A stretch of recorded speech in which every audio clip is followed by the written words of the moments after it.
Look closely at the map of Alabama. Seek out a name that few remember, a place shrouded in the mist of history, yet bearing a weight of responsibility few can comprehend. We are talking about Camp Sibert, Alabama, a name that should resonate with more than just a forgotten whisper. For it was here, hidden in the heart of our state, that America prepared for the unimaginable. In World War II, Alabama trained soldiers in chemical warfare. The place? Camp Sibert, tucked between Gadsden and Attala. It opened in 1942, 35,000 acres of farmland seized by the U.S. Army to create the nation's only chemical weapons training center. Imagine, if you can, the terrifying crucible of World War II. The world was aflame, nations teetered on the brink, and the shadows of this global conflict, a chilling specter loomed: chemical warfare, a brutal, insidious weapon capable of inflicting suffering beyond comprehension. The 20th century saw the birth of a new weapon for warfare: gas. Released in cloud form, these chemical agents drifted downwind to disable and to kill. It was in 1905 that the Japanese burned huge quantities of rags soaked in arsenic, produced clouds of poisonous fumes, which descended in a choking fog on the Russian trenches.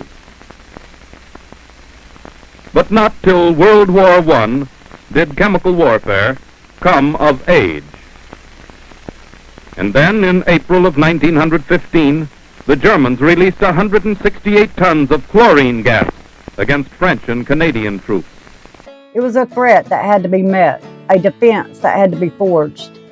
And so, to this quiet corner of Alabama, thousands of young men were sent, not to the battlefields of Europe or the Pacific, but to a different kind of war, a silent, unseen conflict. They were the soldiers of Camp Sibert, the unsung heroes of a forgotten front. This powerful chemical attack, without precedent in history, caught the Allies completely by surprise. None were equipped with masks, for masks had not yet been developed. The terrifying gas clouds rolled on, and in its wake, 20,000 casualties. And of these, 5,000 died. And the attack resulted in the complete demoralization and rout of Allied forces in that sector. Had the Germans dreamed of the success of this attack, they could have smashed through to the English Channel. So this panic, resulting from lack of equipment and from ignorance, might well have resulted in a major Allied disaster.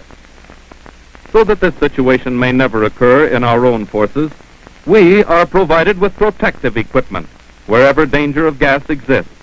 And then it is up to each individual to learn what these agents are, how they may be recognized whenever and wherever encountered.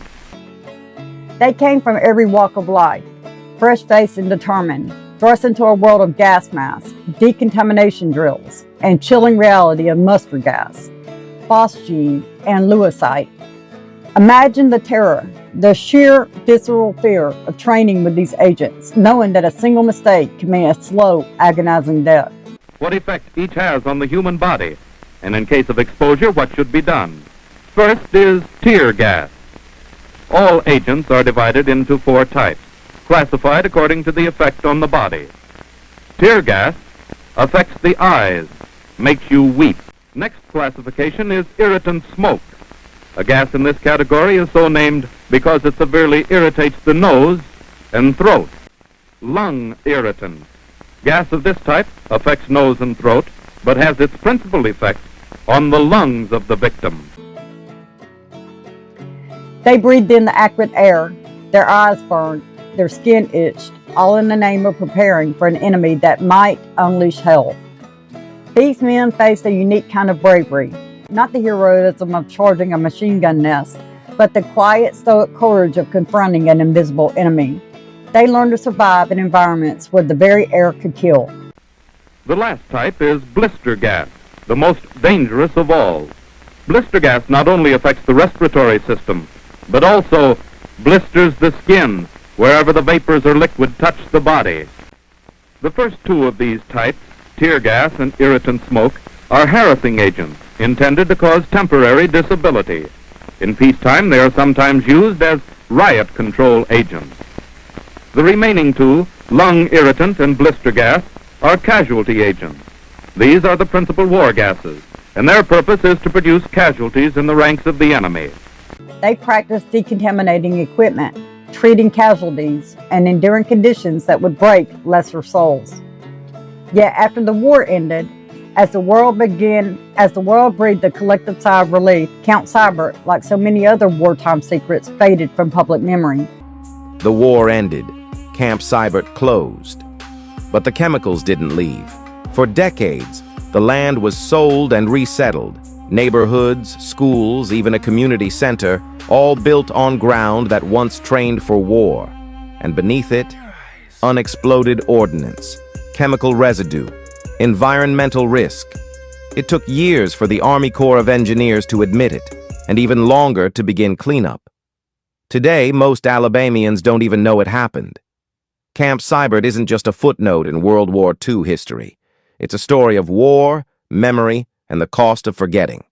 The barracks emptied, the training grounds fell silent, and the specialized equipment rusted.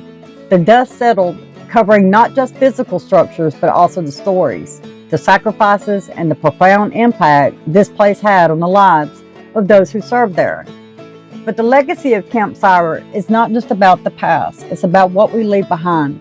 The ground here still holds remnants of the dark chapter, unexploded ordnance, buried chemicals, and a silent testament to the dangers they faced. The very air we breathe today in this beautiful state carries with it the unseen echoes of that era. We owe a profound debt to the men of Camp Sibert. They stood face to face with the unimaginable to protect our nation from horrific threat. Their courage, their dedication, and their willingness to confront such a terrifying reality should never be forgotten. Let us not allow this vital piece of our history to remain buried in the dust. Let us remember the silent sentinels of Camp Sibert, the guardians against chemical horror, and to honor their service, their sacrifice, and the crucial role they played in shaping our world. For in remembering them, we not only pay tribute to their bravery, but we also learn invaluable lessons from a past that, though often forgotten, continues to shape our present. Thank you for listening and taking a little walk with us through the Camp Sibert camp. Have a good day, guys.